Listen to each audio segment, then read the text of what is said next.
Ketiantero narozo hei kila kakalitsoa Ledo puinan no la krista zui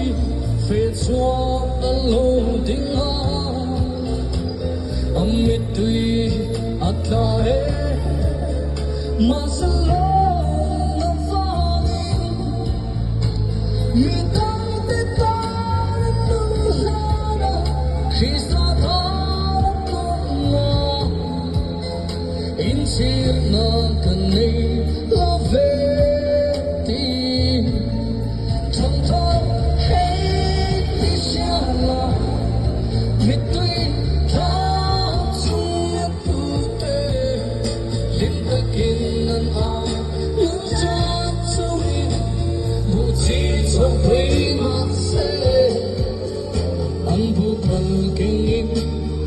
Lindakin an lo hong Ato pa iswa